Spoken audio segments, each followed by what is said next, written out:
Madame la Présidente, ma question s'adresse à Monsieur le ministre de l'Intérieur. Monsieur le ministre, vous êtes chargé de la sécurité des Français. Pourtant, vous venez de rapatrier depuis la Syrie 15 femmes et 32 enfants liés au milieu djihadiste. Il s'agit de la 3e opération de rapatriement d'ampleur en 8 mois. Pourtant, ces dernières années, notre pays a été frappé par de terribles attentats islamistes, laissant des traces indélébiles dans la mémoire de chacun d'entre nous. Pourtant, magistrats et enquêteurs soulignent l'extrême radicalité des dernières femmes rapatriées, parmi lesquelles la veuve de l'un des kamikazes du Bataclan. Dans un contexte où le risque terroriste est encore élevé, les Français s'interrogent légitimement sur la pertinence de ce choix de rapatriement.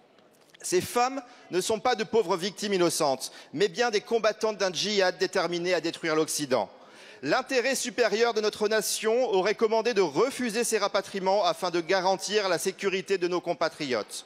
Alors oui, ces femmes purgent pour la plupart des peines de prison. Mais quid de la radicalisation qu'elles propageront dans les prisons déjà gangrénées par ailleurs?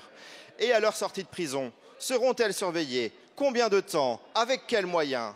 Si ces femmes devaient à l'avenir participer à l'organisation d'un nouvel attentat ici, nous direz-vous, comme vous le faites tous les jours, pour chaque acte commis par des étrangers sous OQTF, que c'est la fatalité?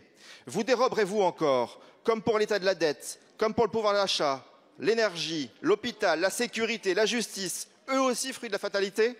Votre rôle se limitera-t-il à allumer des bougies, à condamner, regretter, présenter des condoléances? Le rôle d'un gouvernement est-il de laisser les Français subir ou d'avoir du courage politique? Monsieur le ministre, quand allez-vous enfin assumer vos fonctions? Cessez d'être tous impuissants et arrêtez de mettre en danger les Français. Merci.